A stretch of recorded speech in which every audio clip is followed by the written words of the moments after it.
Recording is in progress. Here we go. Crimson Cowl Comics and Collectibles. This is the Crimson Cowl Comic Club Podcast.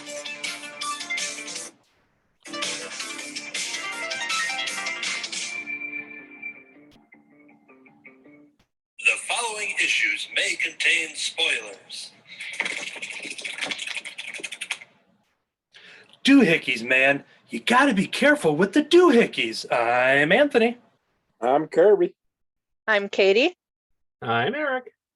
Welcome to issue number 253 of the Crimson Cowl Comic Club podcast. Each and every week, we meet here to talk about comic books. The agenda for this week, we have a double club discussion for The Punisher number 8 and The Punisher number 9. That way we can get caught up with the current issues of The Punisher. As a reminder for upcoming club discussions, we'll be talking Archie versus the World, the one-shot Once Upon a Time at the End of the World number 3. Both of those issues are currently out. Berserker number 12 coming in March. Slowpokes 2. Buffy the Last Vampire Slayer one-shot special. And It's Jeff number 1 as well. So those are some future club discussions, and we will jump into weekly reviews in this week's show as well. That's where we go back and forth and we talk about the books that we've been reading, whether they're new, whether they're old. We're going to talk about them there.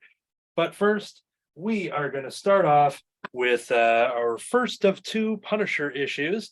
And we always bring on club member Eric here, who is our resident Punisher expert, to walk us through. But before we do, I will read the synopsis and the credits for issue number 8 of The Punisher.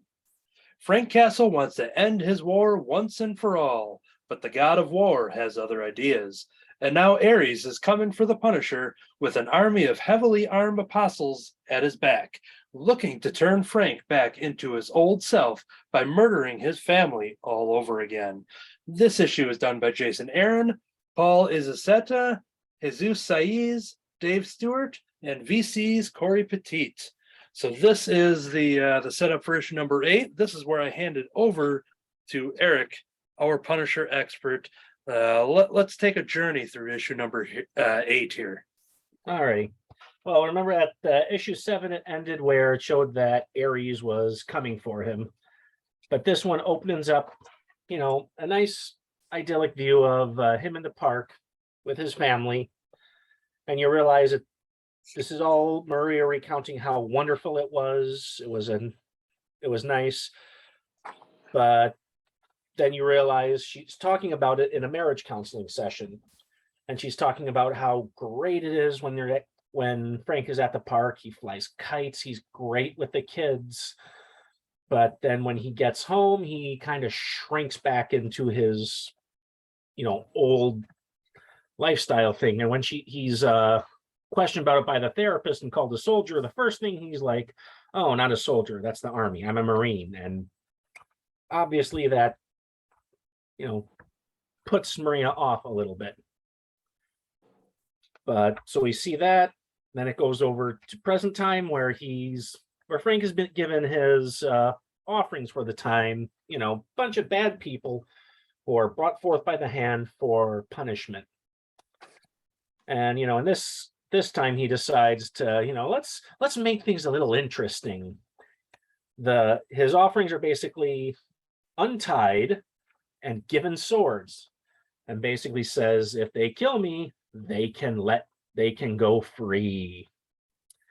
Now, if you ever seen Frank with a room full of bad guys, it rarely, if ever, ends up good with the bad guys. So while they're fighting, he shows that with his eyes of his beast, he recounts their crimes, basically is like, you touched this person, you drugged these people, you thought no one would ever catch you. You felt powerful while torturing them. And then he ends up getting stabbed straight through the abdomen with a katana. And everyone thinks,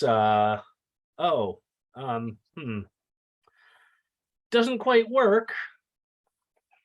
because then he literally punches someone's head off, then tears the arm off of another, and goes through his offerings with his bare hands. And at this point, the archpriestess says, okay, I see these gifts. You have the eyes of the beast, the fire of the beast, the marrow, which gives him the strength, and the healing blood. So, which basically means he only has one more gift to manifest of the fist of the beast. They don't say what that one is yet. But so we got to see him, have fun with the criminals. Then it comes back to Maria, how she's wandering through her bedroom, through some of the halls, trying to figure out what's going on, because a lot of her memories hurt her. She feels the scars, still isn't quite sure why they're there. And she ends up running into the archpriestess, asks, who, basically says, you need to stop wandering, you can't be here. And, she's been in the dark, not knowing what's happened for how long here. She gets put to sleep and sent back. And then later on, it starts getting even more interesting, because you see that in order to get to the Hand's compound, Ares has been using some of the Hand ninjas who knew their way there. 2 of them killed themselves, and one says that he's happy to bring Ares to Frank because it'll mean his end. Then, as always, it clings to another flashback. Goes back to where Maria hears something. She grabs the gun, finds Frank waiting because he thought he heard something, which is probably the Hand ninjas running around. They seem to be all over the place. But he ends up talking to Maria, and tells him that, I understand that you're a Marine, you've done all these things, but you're here now. We don't need a Marine, we need a father. I need a husband. She asks, can you be those things? And he says, I don't know. She then asks, do you at least want to? And he says, I do. And cuts away. They have an intimate moment while the Hand ninjas are all around watching, and a little pervy, I think, but So from there, it comes back into present time, where Frank has brought forth the agents who had their families killed in his name, wants them to be his personal guard.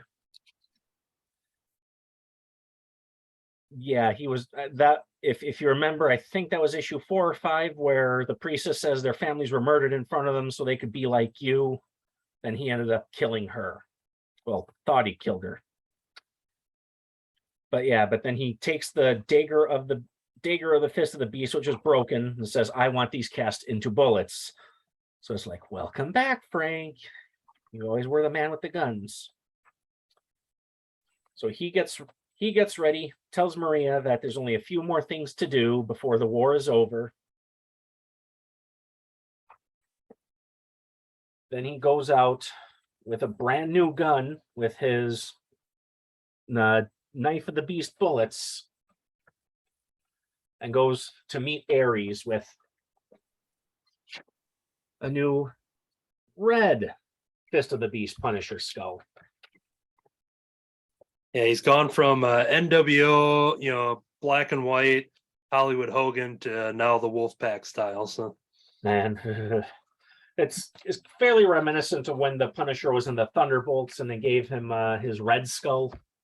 Not, you know what I mean? Not that red skull. But, so that was a good portrayal. So that was issue 8. Not really much happened in that one, but it helps to give a little background into Maria and Frank's life, because as was shown in the last issue, their life wasn't as ideal as you thought. There was a lot of darkness behind it, and nobody ever actually decided to delve into that one. So it seemed a lot like a filler and a setup issue. But Yeah, after I read these back to back 8 and 9, so I think that definitely helped. Because yeah, like you said, it's a lot of setup and just even though at the last issue we got that with Ares at the end there ready to battle, we were still pretty much at that exact point. So we basically just kind of saw more of him trying to go through these woods and navigate to get himself to the temple and everything. But I think after issue 9, it kind of pays off for having to wait a little bit in issue 8. So yeah, and it's great because the way that when I get into issue 9, talk about how that actually sets up a pretty good narrative structure for the upcoming battle. But it's sorry, there's some stuff going on upstairs. But yeah, I don't know, I'd say this isn't like the most action-packed one, but it has character. And I especially liked it when he went to town on the bad people that were being offered to him. It was just visceral, and you can kind of understand why he wants to go to swords, because there's probably a lot more personal feedback with that than just simply the guns. I prefer shooting, but I don't like blood myself. So now yeah, I prefer comfort, and I hope that Marvel takes this idea here and makes these like bathrobes here for all the people that are helping Frank, because these would make excellent bathrobes to put out there on their Marvel shops. well, a lot of martial arts outfits are actually designed after pajamas, which is why they're so comfy. There we go. I mean, I know all the martial arts outfits I've worn, I could probably wear out in public if it was not so conspicuous. But I'd say, yeah, heck, I'd love to get if I could get a gi for my jujitsu with that. I mean, I already put a Punisher skull on one of mine, but if I could get like with that new one on the side, that would be awesome. And I assume by ghee you're not talking about clarified butter or something else. Ghee is clarified I butter. know clarified butter, often used in Indian cooking. Kirby, you read issue number 8, so we will take this time for you to talk about what you thought of issue 8 here. I'm curious how the temple is so hidden when it's on top of a giant rock face. I'm guessing it's in the middle of like a volcanic crater, but it's like Ares uses the 3 dogs to find the temple. They don't pivot or move at all. They're just going straight forward, burning everything down. So why he needed them to find the temple is beyond me. And then when Frank... That is a very good point. I mean, it's not like in Shang-Chi where they have that weird forest that... Right, that covers everything beyond it. Or this tower's above the forest, so you would think you'd be able to see it. It's like, there it is. Who knows? And then when Punisher takes his main members to join forces with him and help him up and stuff, it's like, well, the rest of the Red Clan is behind him, apparently listening to him because they're raising their swords too, and he's telling them that wants them to stand with them, and basically hinting away that there's going to be something beyond the Ares after that's over with. But yeah. And how? I do love the final scene though. That's just, that image is just so cool. I like that. I can see that being reused as a cover. Yep. But yeah, I like this issue finally getting ready for war. So. And to address the, kind of the not so hidden temple, I am just believing, I think in issue number, it was a Mighty Thor issue, I think, like issue like 372, 373, I think, where Ares basically ran out of contact solution. And it seems to be a constant thing for him. They kind of set that in continuity. So I'm going to guess that that's Jason Aaron just playing into that storyline back from the 70s. And so, yeah, he probably literally just can't see it. So You can read that issue on Marvel Unlimited. I'm sure it's on there. So that's all I got. Should hook up with John Cena. Well, then you know what? His apostles are pretty useless if they can't see it either. Then so. Well, they're too scared to admit it because then he'll feel like they're kind of thinking they're smarter than him. So Kind of like the Emperor's New Clothes. There we go. all right. Well, I guess that'll close the book on issue number 8 because we will have a lot to talk about issue number 9. And so I will jump right into that synopsis here as I unbag the issue. This is Punisher number 9, the epic showdown between the God of War and the Fist of the Beast. But even if the Punisher somehow survives Ares, other forces are already gathering to bring him down once and for all. Same creative team for this as well. So Punisher number 9, Eric, do the honors, please. Gladly. Well, you mentioned the other forces. The very first page, you start seeing what some of those forces be. You see Daredevil, he's chatting with someone, you're not exactly sure till the last panel where the claws come out, talking about how Frank is becoming more dangerous. He's not simply the one-man killing machine he was anymore, and now he has an army of ninjas behind him. Then it cuts into the start of the war, where all the tanks that Ares brought forth are they're exploding. You see banner cannons being used. You get to see the Punisher shoot with a gun, finally. That's my boy, Frank. But it goes on. But like when I mentioned about how like the last book kind of set up a good narrative structure for this issue, while this war is going on, in the yellow text boxes, you hear basically Maria's thoughts about, Frank, how Frank had, he had come back a fairly broken man. He was in his Marine routine, and anytime any mention of the war or anything was brought around, like people he saved came by, he'd always hush them out, didn't want Maria to see that side of him.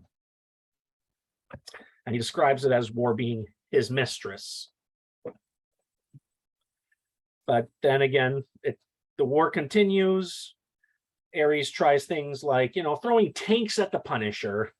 I mean, that's usually fairly effective as a tactic, I think. But then she talks about how she started going to some of the bars where a lot of veterans hung out, and she would listen to them recount their stories. And then a lot of them would talk about how Frank was helped them. And then between that, we go back to another flashback. There's plenty of them here. And this one is, if I'm looking at the right one, this is getting to a pretty crazy one as you're reading it. So, yep. This one is where the Hand is reviewing what Frank has been doing since he got back. They talk about how he's working at his job. He's not causing any problems or complaints. He goes in, he works, all the money he has, he gives to his family. His relationship with his wife is getting better. He's making sure that he goes to the park. And, basically Frank is starting to become more of the man that his wife had wanted him to be in the last issue. And, a lot of the ninjas are talking to the Archpriestess saying, hey, this isn't what we need. This isn't the Fist. And, the Archpriestess says, well, look what's happened in his past. He killed a guy at 10. And then at 18, he killed all those men who killed his friends. And then when he went to war, he killed a lot of people. And, the Hand, they basically keep saying that we need to push him away from that. They offer to actually kill his family. And the Archpriestess says no.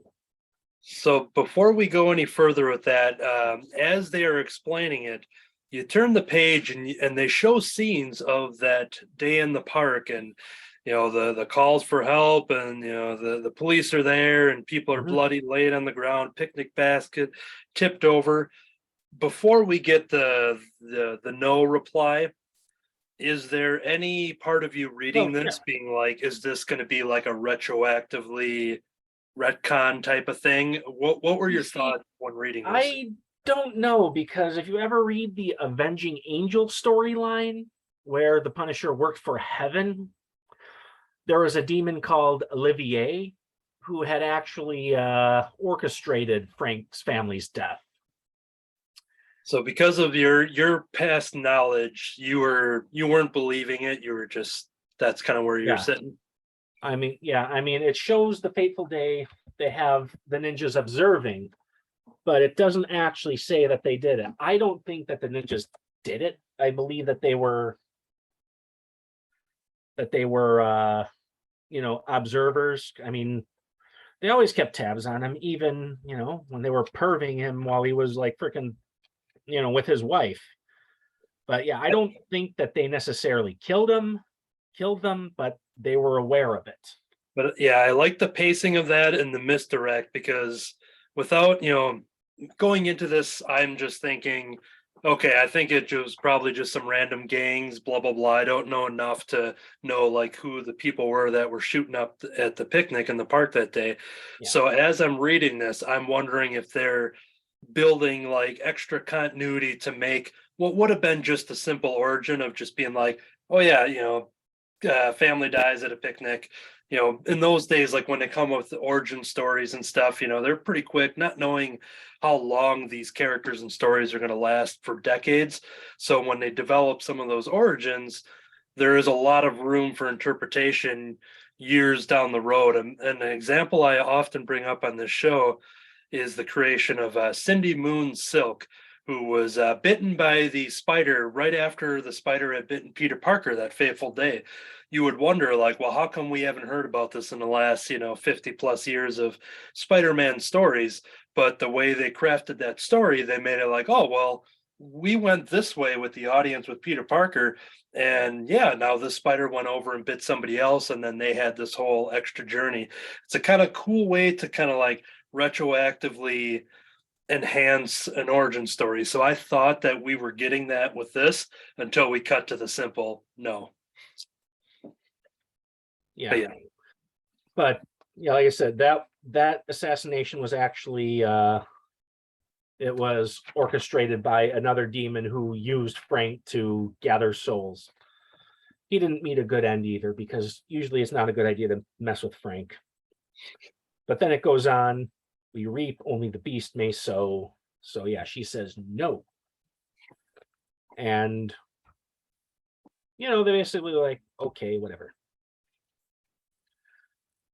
Then it cuts to more of the forces that are might be rising against him. You see Black Widow discuss with Captain America regarding that, yeah, Frank is becoming very dangerous. All these bad people are dying and disappearing.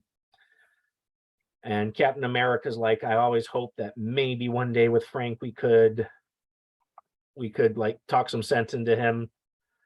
But he's starting to think maybe not anymore. Which is odd, because whenever it comes to Captain America, it's kind of a weak spot with Frank. When Frank was dealing with the Hydra Captain America in Civil War II, he followed that one because he thought he was really Captain America. And he would never actually raise a hand against Captain America, even though he was, given an opportunity to in the first Civil War. He's like, nope, not fighting you. So after that, we see the Archpriestess, watching the war, praying to the beast. And with everyone out front, nobody's really looking at what Maria is doing. And you see that she confronts the beast with a gun in her hand, says, you can't have my husband. I don't want to deal with a ticked off wife. Not mine, not anyone else's. Just no. But then we go back to the battle between Ares and Frank. Frank has the fire of the beast all around him. He has his guns with the enhanced bullets. And we get to hear more of Maria recounting what happened with the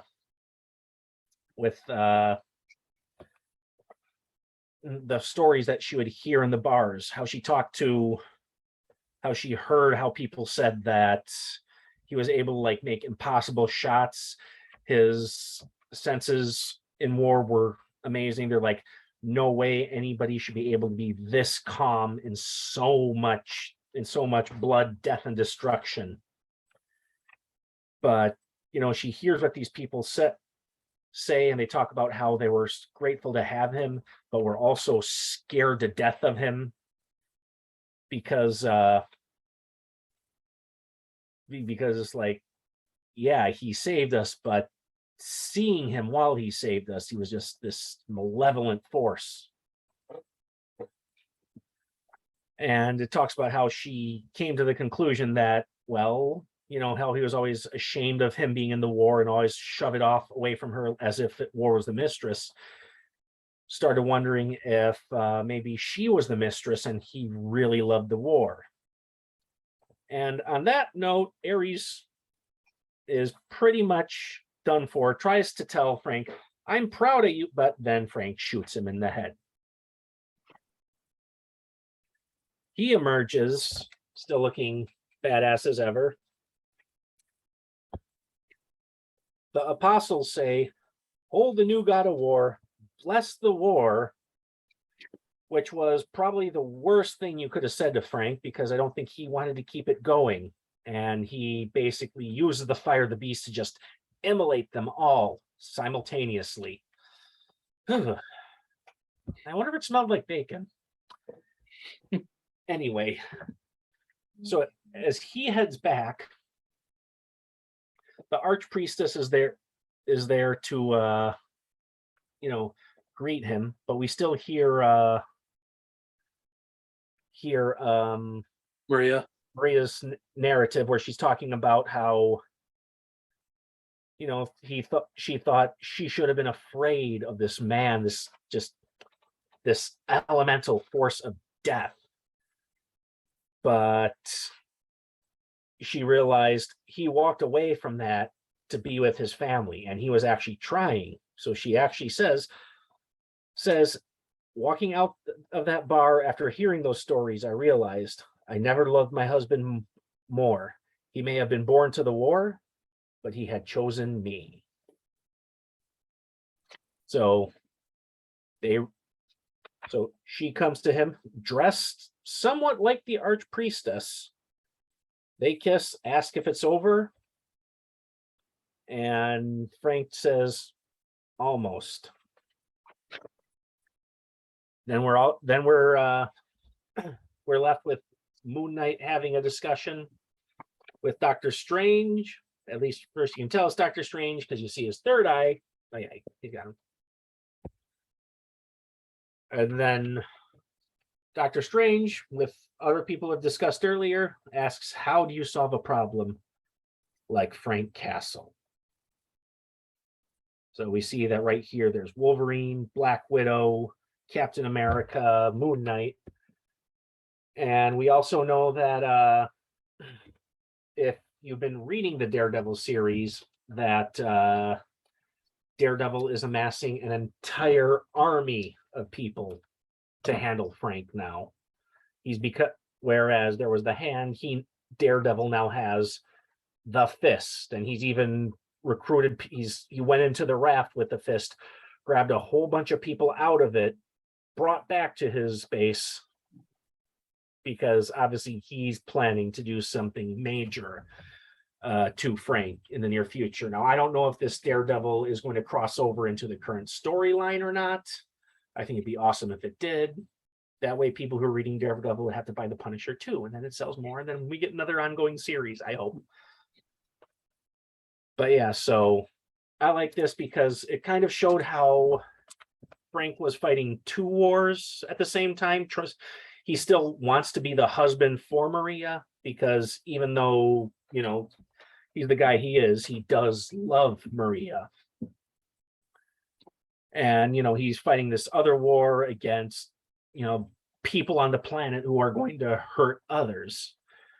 And, basically she's like, he was born in the war, but he decided to marry me. He wanted to stay with me, even if he couldn't be the person that he wanted, or, that I wanted him to be.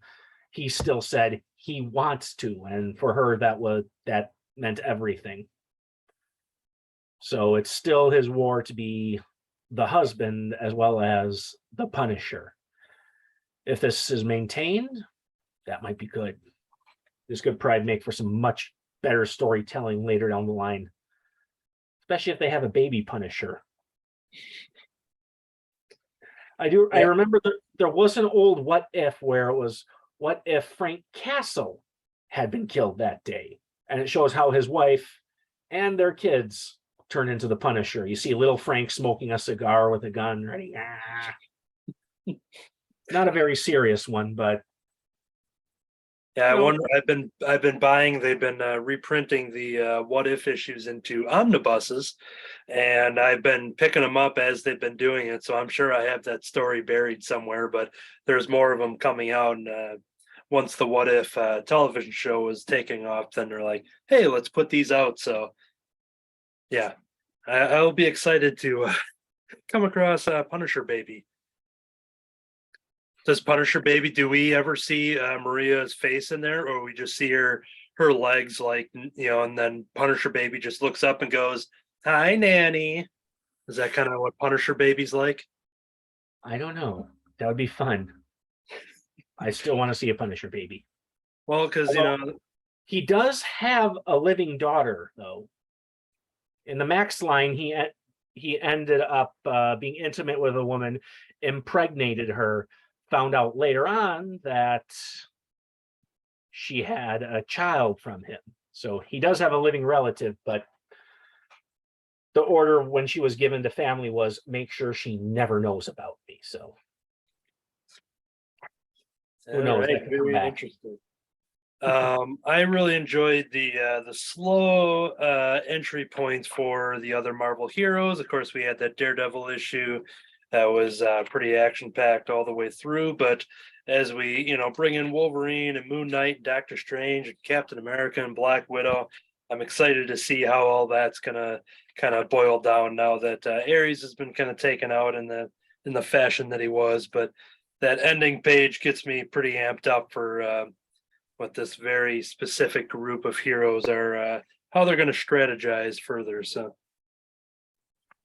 thought the color work was really awesome with a lot of oranges, with the fires and the skies. There's just a lot of awesome work going on in the art team this throughout the entire series, both flashbacks and present time. But this one especially, I think, is bringing some awesome stuff to the table. Yeah, I mean, it's like it's kind of like all the war came to a head. You think this is the climax and everything from here is supposed to go downwards, but you realize once you get those other people in, it could just be beginning. Duncan. Yes. And more the continuing mystery of Maria, and her, just wanting for this to be over. And looking at the preview for issue number 10, you got them, just sitting there and fire in his eyes and surrounded by fire. And yeah, I'm curious what's gonna eventually happen with her and how all that's gonna play. Cool. Any other closing thoughts at all? Yeah, I'm sorry, you're cutting out for me. Nope. Can you hear me now? Am I good? Kirby, can you hear me? Okay. So if Eric can hear me, I was just going to ask any other closing thoughts? Not really. I think this is a good cap to this chapter of the story. And, I'm always looking forward to seeing what's going to happen next with the Punisher. But now that we have the setup where he has to fight good people. And because you said it's a good cap to the end of the story, I'm going to leave it on this image right here as we close out issue number 9 of The Punisher. But We do have some other club discussions coming up. So once again, a reminder, Archie versus the World #1, Once Upon a Time at the End of the World #3, Berserker #12, Slowpokes 2, Buffy the Last Vampire Slayer special, and It's Jeff. And we are behind the scenes setting up another creator guest and spotlight coming up. So more on that as we get the information and the solid details for that. So yeah, that is going to do it for our club discussion. But we do have another segment, and that is the weekly reviews. And those who subscribe to the iTunes audio feed will never see this behind the scenes magic as I off camera am saving files and setting up new tracks to record the next segment. But you, the YouTube audience, is seeing how the sausage is made right before your eyes. Fascinating. All right, we got some safety saves here. We are up and recording on the audio only version. Just gotta move my window just a tad. Okay, here we go.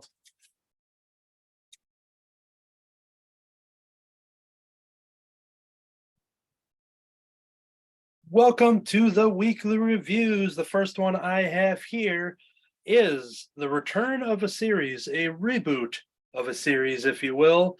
This is Nemesis Reloaded, issue #1.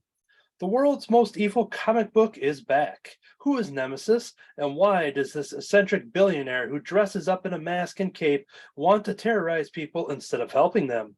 Isn't that how this is supposed to go? This issue is done by Mark Miller, Jorge Jimenez, Giovanna Nero, and Clem Robbins. All right, so it's been 13 years since we've gotten Nemesis from the original creators of Mark Miller and Steve McNiven, who are the creative team behind the original Old Man Logan run, as well as the original Marvel Civil War event. And they created a 4-issue miniseries called Nemesis. And Nemesis was setting up this character who showing somebody who is now in their adult life, who had a tragic past with their parents. I'm still going to leave it spoiler free for at least the initial series, so in case anyone wanted to check that out. But it is a character as often referred to as the anti-Batman, a character who, you know, there's a lot of similarities between the Moon Knight and Batman, and everyone's always talking about that. And this character kind of falls in that territory as well, not only with the looks and design, but this character basically sets himself out for revenge for somebody who caused him an awful childhood, and it leads to just a lot of crazy death and action and gore, and it's extremely violent and very unapologetic. And so if you're familiar with any of Mark Miller's work and his styles and the, you know, Wanted and Kick-Ass and things like that, and a lot of his comics are very amped up, and I say it as a positive thing because I buy all of his comics, but it's very comic booky in the sense that it's over the top and crazy and action packed, and a lot of his books kind of have that energy to it. So they did this series Nemesis, and he talks about it in the I forget if it's in the back matter of this trade paperback or if it was in, yep, I think it was in the back matter of the trade paperback, talking about the success of something that they only did 4 issues of. And so now 13 years later, Mark Miller returned, teams up with Jorge Jimenez to do Nemesis Reloaded. I went in not knowing what it was going to be. I just refreshed myself on the original series. But this series, right off the bat, starts with a message from Mark Miller talking about how this is sort of a reboot. Now, this is a thing where the creator himself is going in and kind of updating the origin and kind of resetting this character, basically to put the character into his current quote unquote Miller World universe of characters. He has so many different properties out there, and he has plans to start threading them together. And one of those plans is to kind of retool this character of Nemesis. So you still have all the same violent, over the top, energy that I explained with the first one. This one is very readable without having read the first one, for anyone wondering. So you can pick this up and not be lost. But this Reloaded series has the same thing about this guy going out for revenge. But basically, what he's doing is he is rounding up. He has an interesting way to round up a lot of gang members and the leaders of gangs, because he wants to basically make henchmen out of them. Because there is somebody, a political figure. There's a political figure in the first original story, and there's a different political figure in this one that he is basically setting his sights on. And in order to round up all these henchmen, there's a very specific reason of why this character wants to target this person, and the history that they have. And that's pretty much all I want to say for something that this one is going to be a 5-issue miniseries. But yeah, once again, it is very readable. If you have not read that original series, I'm sure the original one is very obtainable too. But you can jump in here if you need to seek out the other ones. But yeah, if you're familiar with any of Mark Miller's work, and all the titles I had mentioned, very heightened energy, over the top, fun, bloody, explosions, and crude scenes, all that kind of stuff. It's all here. This was a much anticipated return, and this is Nemesis Reloaded, issue number 1 of 5. All right, let's jump over to Kirby. What you got for us? All right, little off season, but we have the Asylum of Horrors Halloween special. The inmates at the asylum bring you a brand new breed of horror. This anthology features 4 stories from some of the best horror writers and artists in the industry. In She-Wolf by Pablo Alvarez, a fantastic medieval monster hunter warrior crosses paths with a young werewolf and his mother. In Mutanza by Frank Forte, a mad doctor finds new horror in his experiments. Plenty of creep, gore, and twist for fans of horror comics, old and new. And yeah, the first story, Wolves, is basically kind of a werewolf style story crossed over with some medieval lore and a little twist in the end on that one. All these have their own little quirky twist in the end, as most short horror stories do. Then we got, what was the second one they talked, was Mutanza, which that's not even in here. That's by Frank Forte, which isn't in here. They're going off a different one of these, I assume, because there's a variety of, I've been reviewing them over the years. But the next one was called Cicada, which was written and illustrated by Dwayne Harris. And that's a interesting look at kind of how rich humans overindulge, fall to their greed, and have to take everything away from everybody below them. And it gets into a thing about kind of a cryo chamber type of environment where the rich can get put away until society's at a point that they want, or if they have health issues. Most of them are fat and out of shape because they're just living off the lamb and enjoying life. And it's an interesting twist on what they awake to. I just can't ruin it, but it's a fun one. In Dead Ops, you get that's written by Grant Fragelash and Timothy E. Bacon, and illustrated by Timothy E. Bacon.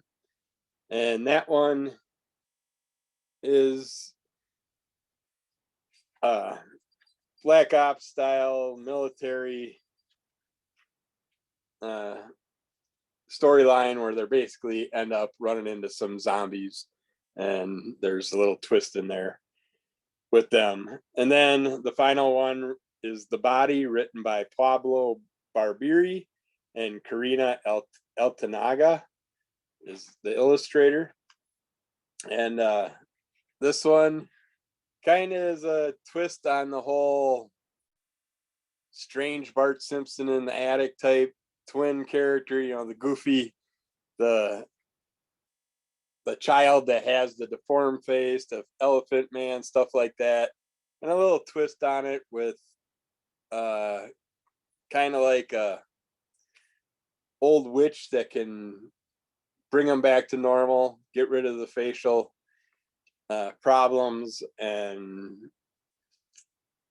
of course by doing that something has to be taken away from someone else, and down the road there's a twist with some other kids, and it's a fun twist on that style of story. But if you like those old short horror stories with fun little twists, all these are just a little bit different than what we've seen in the past, so it's a nice little change up on those stories that we've seen over and over. So yeah, this is fun, and it's by Asylum Press, so check it out. Yeah, never feel bad about bringing a Halloween book to a January podcast, because as the popular saying goes, it's Halloween somewhere. All the time. All right, let's jump over to our next one. Katie, hello. What do you have for us? Hello, I have Wizards of Mickey. This is a graphic novel, volume 1. It's translated into English, published by Disney Comics. Originally, it appeared in the Italian comics magazine Topolino as a serial. So this is the first time it's been collected in English. Of course, it stars Mickey Mouse, Donald, Goofy, Daisy, Minnie, and Pluto. And the synopsis is, when a sorcerer steals a powerful magic crystal from the ancient wizard Nereus, apprentice Mickey Mouse travels to the capital of Grand Haven to reclaim it before Nereus realizes it's gone. His search leads him to the Grand Sorcerer's Tournament, which he enters with 2 young wizards he meets along the way, Goofy and Donald Duck. Little does he know, a far more sinister plot is unfolding in the shadows of the competition. So, like the man said, is Mickey and friends entering a wizarding tournament, which sounds like a cute enough premises. But as we find out, there is an evil wizard who is fighting against Mickey's wizard teacher, Nereus, and has sent out his minions to interfere with this competition and collect magic items from each of the wizards competing to steal them and give them to the bad guy. And let's see. Each chapter is basically centered around one competition in the tournament. And along the way, obviously, our crew comes together and we learn a moral about, like, you shouldn't judge people. It's good to share. Never give up hope. Always be good to your friends. And at the end, Mickey and his team win the tournament, and they send the bad wizard back to his dimension and free Mickey's wizard teacher, and everything's going to be okay until the next volume. So some cool things in here are Goofy is from a family of wizards, but he does not feel called to be a wizard. So throughout each chapter, he's trying to find different jobs. Like, he starts as an alchemist, and then he's like, oh, I want to be an inventor, and he invents a giant dragon to get the team away from some bad guys. And he then is like, oh, I'm going to be a musician, and he's trying to help Donald serenade Daisy. And then he's like, I'm going to be a photographer, and that one felt very Goofy to me. Oh. That didn't mean that, but yes, Goofy decides to be a photographer, and it felt very Goofy to me. But then there's actually a reason for it that kind of tied into the main story. That was pretty funny. Donald is a wizard that's a bit down on his luck. His uncle Scrooge has kicked him out because he's borrowed too much money, and Scrooge is very tight-fisted. So he's like, don't come back until you pay me back with interest. So Donald's trying to make some money, and he's doing spells for people, but he discovers that all of his spells are delayed reaction spells, so they take a while to work. And we see the gang use this to pretty good effect throughout the tournament. There is also a cool moment where Pluto becomes a werewolf, which is actually awesome and very adorable. Anthony, did you want to say something? I was just going to ask if that Donald Duck one was a little foul to you at all. Yeah, it did seem a little foul, a little off, a little loosey-goosey. Go ahead. Lot of fun things happening in this book. It's very brightly colored. This is an all ages book. I didn't feel like, oh, I'm reading a kid's book. I actually felt like I'm just reading an enjoyable adventure that happens that kids and families could enjoy together. Honestly, the dialogue was pretty meaty. I thought like, okay, this is not like see spot run. This is actually, we're telling a story here. And I liked that. Not to mention there's a fair amount of dragon appearances. And as we have established on podcast canon, I love dragons and will definitely pick up a book that has them in there. There's a little bit of drama because the dragons don't think that regular people should be able to use magic, but as we go along, they become more accepting of the idea and more welcoming of that. So another good moral there. The paper in this book is really thick and very nice quality, so it feels good. It doesn't feel cheap in any way. And of course, you know, it all ends happily, and there's another volume coming up that I really enjoyed. I would definitely read it again. I know one of the critiques of Disney Pixar right now is they're not doing a lot of original things, which I think actually, you know, you could make that argument, but this felt pretty darn original to me while still feeling like, you know, this could be a Mickey Shorts cartoon or, you know, a Mickey Mouse cartoon or series or something. It still definitely felt in that wheelhouse. Anyway, I really enjoyed it. I thought it was really cool that this was, you know, actually translated and coming from the Topolino's magazine. I'd like to learn more about that. But this cost me $17. I think it's a really good value. I had a lot of fun. That is, let me get you the creative team here. It's Wizards of Mickey.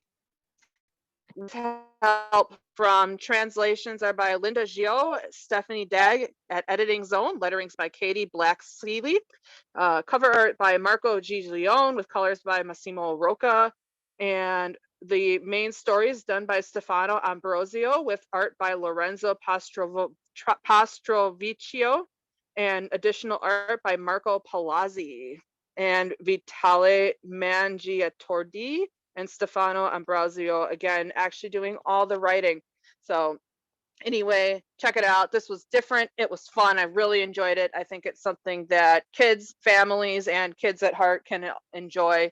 That's Wizards of Mickey, Volume 1, Origins from Disney Comics. Yeah, cool. Yeah, I had never heard of that, and I was curious what the when these were made, and it looks like it's fairly recent. Yeah. Yeah, because it sounds like something that could have existed in like the 40s or Yep. something. Or like, Oh, absolutely. And I thought that too. And I was like, what is this like? Is this involved with like Kingdom Hearts? You know, what is going on? This volume, I believe, was published in 2020. Yeah. So yeah, Cool. it feels like it could have existed for a long time. It has that timeless quality, but yeah, it was put out just a couple years ago. Cool. All right, jumping over to Eric for our next one. What do you have? All right, I have a series I've been reading, limited series by, I don't know if this is their full name or just their writer name, Taboo and B. From Early? the Black Eyed Peas, correct? I have no clue. I believe so. Really? Oh, well, it wouldn't be the first time a musician has. Because I've seen them work for Marvel a lot, and you're talking about the Spider-Man book, correct? Yeah, Deadly Neighborhood Spider-Man. So yeah, that was probably from Taboo, from or however you pronounce it, of the Black Eyed Peas. Neat. Well, hey, Gerard Way made the Umbrella Academy and Penny Parker, so hey. And Charles Barkley wrestled Godzilla, so I mean anybody can do anything. Nice.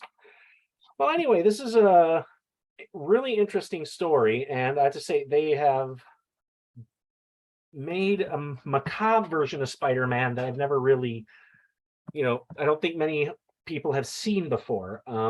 Essentially, the premise is that Peter Parker is in Pasadena working on a project to use water and wave frequency to heal sick cells. However, when he does this, he starts having visions of this demon bear that comes out and threatens him. And as time goes on, he starts having other hallucinations involving crows, other animals, wolves. And he realizes oh, this isn't that much of a hallucination because other people are starting to see it too. As it turns out that with the project that he was working on with his friend, it actually opened up a gateway to a spirit world that was actually once recognized by Native Americans. And found out the reason this happened is because the chipset that he used to design it, which he ends up scrawled on a mirror. He doesn't remember doing that. But he looked at that and he's like, wait a minute. That marking looks a lot like the circuit pathways we made for this. So as time goes on, we see Spider-Man actually he becomes more of a spiritual demonic Spider-Man with long elongated fingers. Looks more out of a nightmare of a dream than you'd see in a typical comic. And you realize some of his friends, they end up seeing this too. So it's not entirely a hallucination, but a mesh of the two worlds. And spirits from the other world, like I said, taking the form of a crow that has spoken with him, basically says he doesn't have much time before, he closes the doorways and the two worlds mesh and possibly self-annihilate. And I really like how the book goes between like two styles.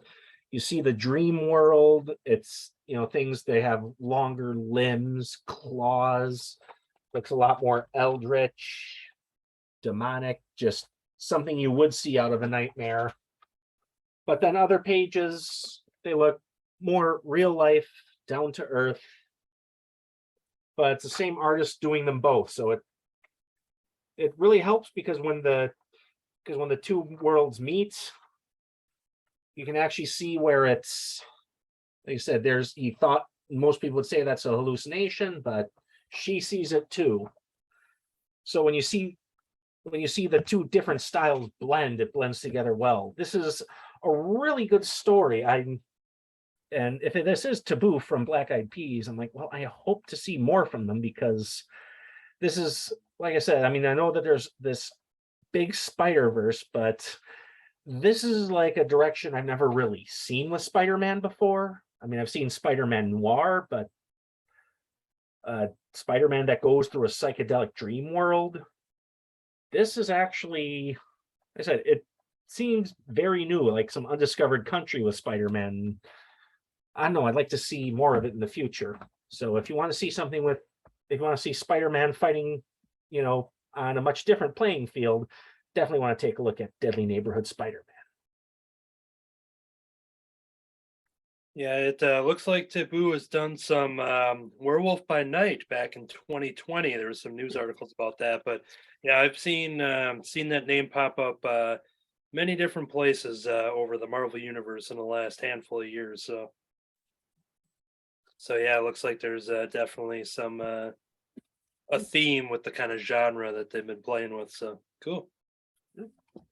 All right, we'll jump over to my next one here, a much anticipated title as well, because this is a prequel to the Teenage Mutant Ninja Turtles, The Last Ronin, and this is Lost Years, issue number 1. In the smash hit miniseries of Ninja Turtles Last Ronin, readers witness the final gut-wrenching days of the heroes in a half shell.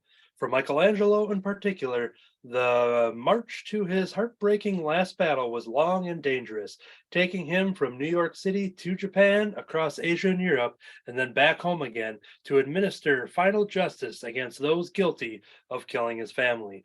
But what happened during those fateful years when he had only the need for vengeance and Master Splinter's journal to guide him?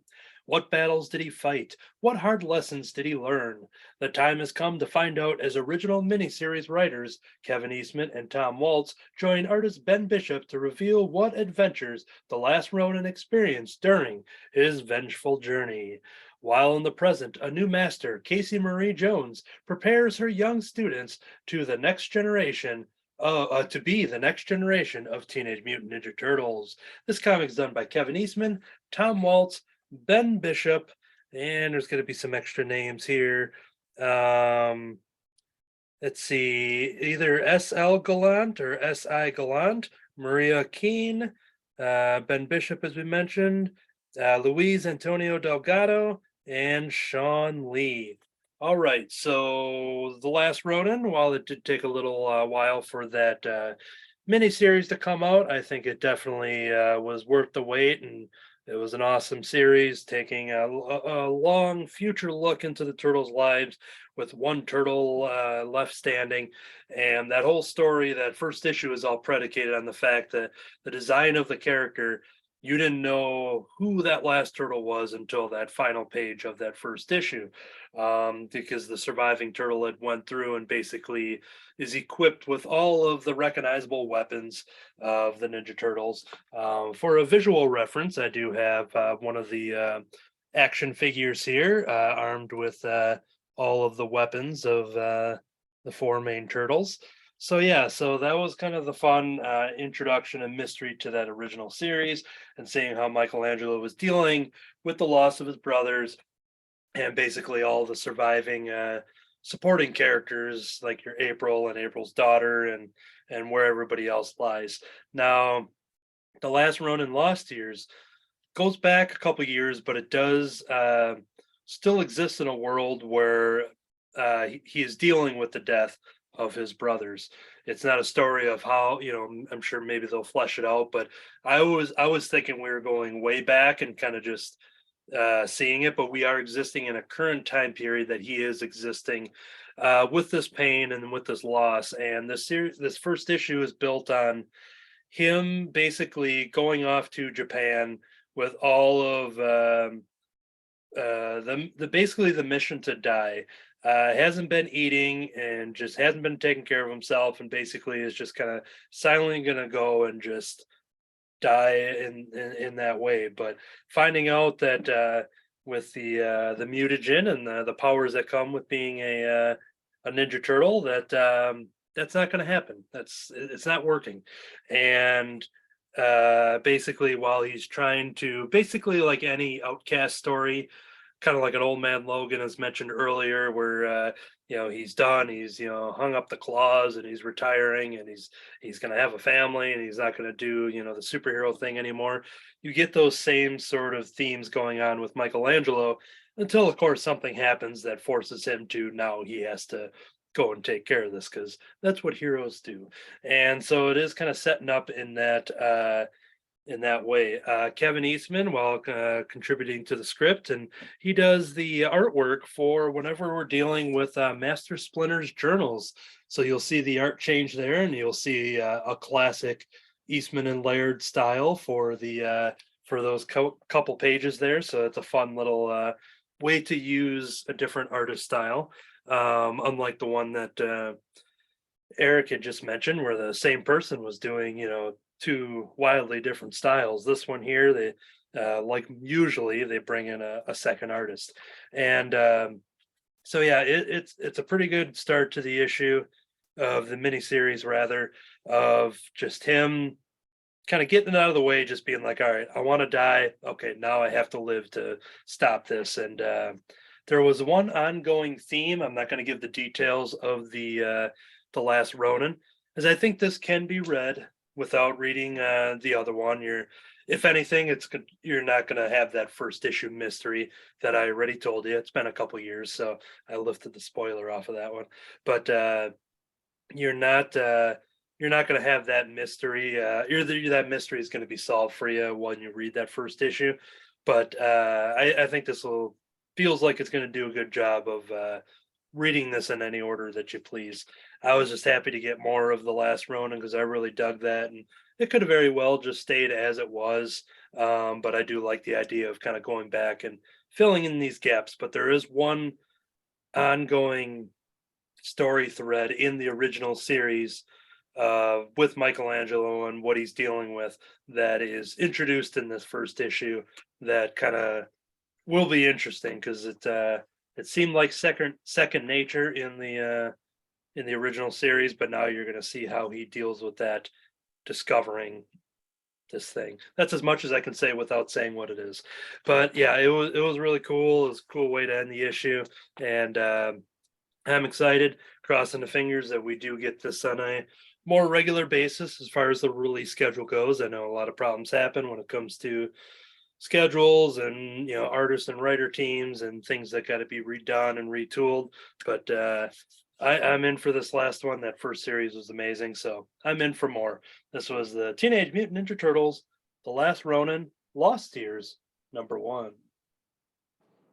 All right, Kirby. So are you reading a lot of turtle stuff?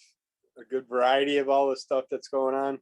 Yeah, I've been since we all we talked about that like road to 100 back when we had the storefront and they had that special issue. I jumped on and I've been on ever since. So I think they're in their like 130s or 140s right now. So yeah. Like the route that they're going with everything. I like the last Ronin run. I like some of the other ones that I checked into, but he puts out a lot of stuff. Yeah, for what did turtles to the point that it's almost like they're killing everybody off, and now we're gonna have brand new turtles. yeah, I Which mean everything's gets been yeah, I'm not sure. I mean, this story is only dealing with like the death of that and everything, but the main line of Turtles is them dealing with the mutant town, which yeah. it's been going on for a couple years, but they've still been Ever since building. they brought Jenica out, then they went to the mutant town. Yeah, so they're still fully into the like the mutant town stuff, but they've been in one of the recent arcs they were bringing. I can't think of the names right now, but the Triceratops alien Yeah. characters. They were crashing into and like dealing with jumping into all that mess now too. So they've been dealing with that, and I'm maybe like 2 or 3 behind, but yeah, I've still been following along. So the one thing that's going on right now because they have an extra tie-in miniseries called the Armageddon game, Yeah. and when I first read that. I thought it was like a literal like adaptation of like a Turtles video game or something, not knowing that it was an actual tie-in with that current series. So I hadn't pre-ordered any of that stuff just because I thought it was something completely different. Um, I'm not feeling too lost at the moment, but there are things that are kind of crossing over with that. So that's the only thing I'm not reading. If you read stuff like I do, you'll probably get a little lost because I read Armageddon Game #1, and then I read Armageddon Game Opening Moves #2. Because these are 2 that were at the shop, so I thought it was 1 and 2. But I should have read this one first and then read this one. Yeah, you're kind of doing a Star Wars, or you just kind of pick any chapters and go back and forth. And Yeah. but yeah, I mean, I've been enjoying it, and yeah, I haven't dropped off since that initial road to 100. So Yeah. I was just curious what was happening just because of the new previews, which we'll be talking about next week or sometime soon. They're bringing up a thing about April raising 4 new turtles. So I'm kind of curious where that route's going to go with that. So, and I hadn't read that solicitation, but it is interesting you say that because there is a similar thread in the beginning of the story, without okay. going into details for someone that wants to check it out. But it was something that no, I didn't reread The Last Ronin before this. I just kind of just being like, well, it's a prequel thing, so I don't need to be refreshed. But this was something that I don't think maybe it was referenced a little bit, and now we're seeing it. But so yeah, there is some of that element in here. Okay. All the story takes, it's one of those stories, kind of like the Marvel The End, where they just kind of like, hey, we're telling the last story ever, and it doesn't tell you when. It doesn't have to get there. Even with Buffy the Last Vampire Slayer, same thing, where it's just like, yep, we're just pretending like this is the last story. So maybe there is a connective tissue that they are, maybe they have an end game with the current IDW run before they, reboot and restart or something. But that's all I know on it. Yeah, I'll have to jump into that then because I did the last Ronin run. So, all right. Next up, we got Moon Knight Annual #1. This is Beware Werewolf by Night issue. In the Darkhold, there is a prophecy of how a god might die. Jack Russell, more familiar with that cursed tome than most, would like very much to kill a god and save his people, the people bound in servitude to the moon. But to fulfill that prophecy requires the blood of the fist of Khonshu, and Moon Knight doesn't bleed easily. So in here you got Jack Russell and his little band of werewolves that happen to kidnap Moon Knight's daughter, and Mark's daughter, I should say, since there are a couple Moon Knight characters. And he takes her in because there's a prophecy that basically if he gets the blood, he can get the fist of Khonshu character out and they can kill him. And that way he'll break the curse that's apparently part of the curse of the Moon Knight characters and the werewolves. And apparently the werewolves were like slaves to the Khonshu characters back in the day. And Mark, if you're following the current Moon Knight at all, he ran into a second Moon Knight character that's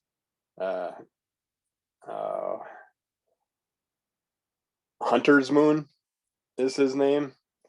And so those two go to get Mark's daughter from the werewolves. And when they do, a bunch of things happen, including some little turns by the other Moon Knight character, because he's sent off to grab the daughter while Mark goes after Jack Russell, and which it should have been the other way around.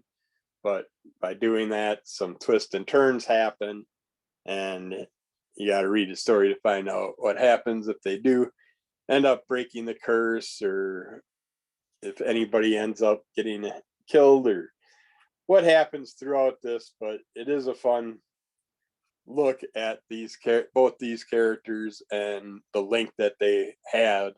I didn't realize that Moon Knight also, in the new Moon Knight run, the story will lead into it a little bit deeper too. But they have a nice thing in the back here with the crossovers with Moon Knight and Werewolf by Night in the past, which I didn't know I suppose they're in the same realm, so they should cross over. But yeah, I didn't know there was any lore with those two characters together.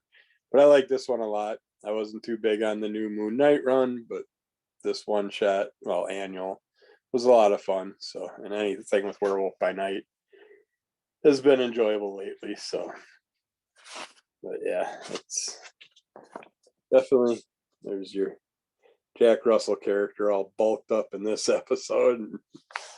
He's changed shape and sizes quite a bit every time I see him in pictures. But yeah, this was fun. So check it out by Marvel Comics. Cool. Well, for anyone listening who still needs a little fix of some wolf talk, this is perfect, because I'm talking about the reprint of a brand new colorized version of Patrick the Wolf Boy issue number 1, created by Art and Franco. So this is more like an unofficial ad, basically. We've talked about Patrick the Wolf Boy a couple times here on this podcast. If the Ninja Turtles book didn't come out, I probably would have worn my Patrick the Wolf Boy shirt to blend it in this. Here we go. Now I am. So get the glare out of there. So yes, Patrick the Wolf Boy, if you get this, there's a couple ways that you can only get this one.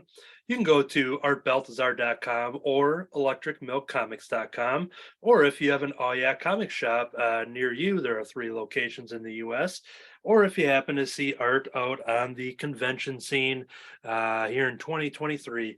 But what this is doing, I think he said, I forget how many years later, but maybe I think it's like 23 years later or something like that. What started out as black and white comics, they've probably done over a dozen, one-shot specials here and there. But now, in this nice glossy hardcover format, or kind of a thicker cardstock format, now presented for the first time in color. So yeah, he is showed the process of this on the Oh Yeah Comics YouTube page. You can see that as well. But Patrick the Wolf Boy, just a fun little like comic strip inspired story. You got some one-page stories, 1 to 4 page stories, a bunch of short little things. You have a little moment here where Wolf Boy Patrick is in his wolfed out form, and he comes across a Sasquatch, a Squatch, if you will. But yeah, this is super adorable stuff. All ages comics. Brand new back cover is you get Art Balthazar's painted floor in his Electric Milk Studios. But yeah, this is super fun. You can go to those websites there to pick up issue number 1, and there will be an issue number 2, I believe, for February that will be reprinted, but once again, for the first time in color. So Art has a plan to release a bunch of new comics, hopefully one a month for the year here and the years to come. So check it out and support some fun all ages books. And Patrick the Wolf Boy never fails to disappoint. And there might be a couple bonuses here and there with the reprints of pinups and such. So for those that want to check it out, I don't want to mention it too much yet, but yeah, it's a lot of fun. So once again, this is more so an advertisement for the new reprint colorized version of Patrick the Wolf Boy #1 over at artbaltazar.com. Kirby? Place an order, so I'll do another one a couple of weeks later. But all right, we checked out Specs #1, 2, and 3. Written by David M. Bohr, art by Chris Sheehan, cover by Skylar Patridge. In this mysterious new series from writer David M. Bohr and artist Chris Sheehan, what happens when a couple of misfit teens mail order a pair of X-ray glasses and realize they've received much more than they bargained for? But all Kenny and Ted want is to not feel like outcasts in their small Ohio town. Their world is turned upside down when the magic specs they receive unlock a world of possibilities. Their wishes start out innocent enough, but when they wish that their bully would disappear, things take a cursed turn with far darker consequences than they thought possible. The retailer that sold me this lied to me. Said it would be a lot like They Live. So, I mean, the artwork's nice. The glasses have their own special abilities and stuff, but basically, it's not like you're seeing aliens. This one, these two characters have a comic book. Well, the one finds a box of old comics, Gamma Ray comics, and they all have this advertisement for these specs in them. You can get these specs and they'll make your wishes come true, your fame, fortune, love, whatever you wish, you'll see. And actually, I didn't realize that part. Whatever you'll wish you see, but actually whatever you wish happens. So you're not just seeing it through the glasses. I don't even know what the sense of the glasses are really, because they don't make you see anything different, but you have to have them on when you make a wish for the wish to come true. So basically, the one friend picks on the other friend and says, you got to order these glasses. We got to see what happens with them. And he never orders them, but a box shows up on his doorstep the next day. And of course, it's a set of glasses. So he opens them up, says, congratulations, you are the proud owner of a pair of magic specs. Whatever you wish you see. Again, that phrase does not make sense because it comes to fruition. But one guy is in love with the other guy. That's what the wish he wants to make. But he hesitates on that, and they play with some other wishes first, some smaller ones. And like it says, they have a bully that basically attacks them, steals one of their comics, beats them, just constantly getting in fights with them. and they just so happen to get in a scrap with him the day that he goes disappearing. So, and in that day, they run into their bully in the woods, and some things happen. And after that is when he disappears. And it's because of them using the specs in a certain way. And they keep going on using wishes throughout these issues, and they don't know what the rules or anything are with everything. The one character is more of an athlete, so he gets some special athletic type bonuses through his wishes, and the other one's basically trying to straighten out his life, and he uses wishes for that. And it just takes a bunch of twists and turns, and it ends up mainly with them being accused of the kid that disappeared, that they're the blame for him disappearing. They find some things that get the one character in trouble, and of course one's white, one's black, and the one that the town goes after and hunts down, of course, is the black kid. And there's racism in here, there's sexism, there's all kinds of issues in here and stuff, but they're not overly annoying with certain things and getting way out of hand with it, but it does it enough that you get the point across with certain things and how this town reacts to everything. And it's basically what you expect for, this I feel is back in like the 90s. It doesn't give you a timeline on it, but yeah, so you basically got a couple kids, they got some magic glasses, dealing with their issues in a town that hates everybody, and just puts the blame on everybody for everything, and they got to find a way out of it. And of course, the poor black kid is the only black family in the whole town, so that doesn't help. And you can imagine all the things that happen because of that too. So yeah, this was not what I was expecting. It goes beyond these 3 issues. I'm not sure. I think it might show in here. There's at least 4 issues on CLZ. Yeah, At I least got 4 so far on here too. So yeah, it looks like it's ready to finish up the story, so I could see number 4 being the final one. But yeah, if you want to twist on some magic glasses, it's an interesting story, but it's not like they live. So, I didn't see Roddy Piper in there, but that was by Boom Studios, by the way. Alrighty. Well, that is going to do it, everybody, for the weekly reviews as well as the show. But we do have some plugs. Episode 251 of this very podcast, we had a very special guest, which was Matt Fife of Happy Astronaut fame. You can check out happyastronautcomic.gumroad.com, and you can secure yourself a physical and digital copy while supplies last. You can go to our website, which is crimsoncowl.com, and there you will find original free webcomics, including Tales from the North, which is a free ongoing anthology series created by David Gloyd II. It is a dark fantasy comic based on the setting of his RPG campaigns. Chapters 1 and 2 available now. You can also email us, crimsoncowlcomicclub@yahoo.com. If you have any questions or concerns, or perhaps a future letters page question, please send it over there. I highly suggest people take me up on that offer. Then we can open up the letters page and answer some fun questions. crimsoncowlcomicclub@yahoo.com.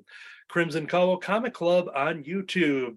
At least for the time being, we do have these video episodes that we are improving week by week, adding all the special flair at very little work put into it as far as this printed title card here, rather than having a fancy digital thing, because I'm not David and I'm not making any of that stuff.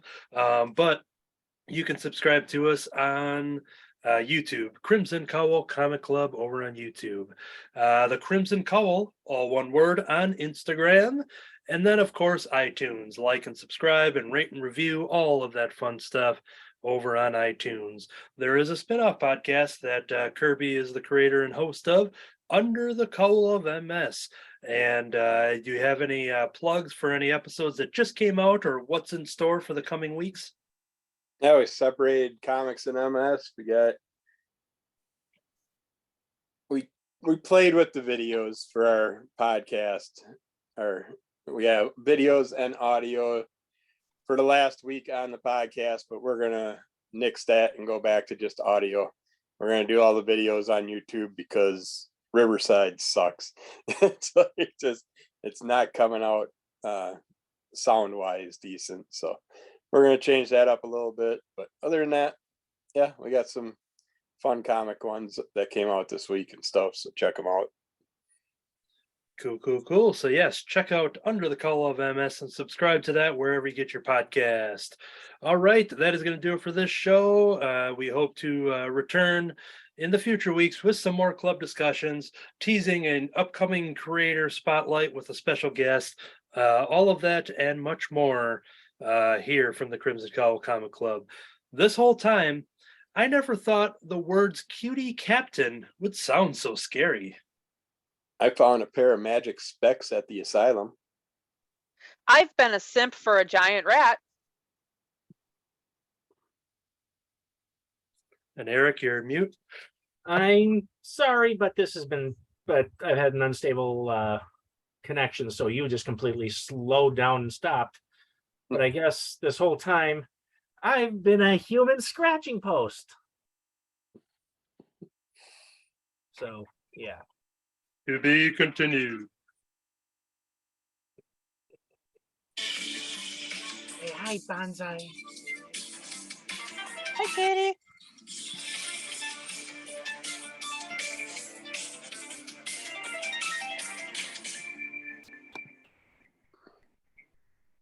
Thank you, Slimer.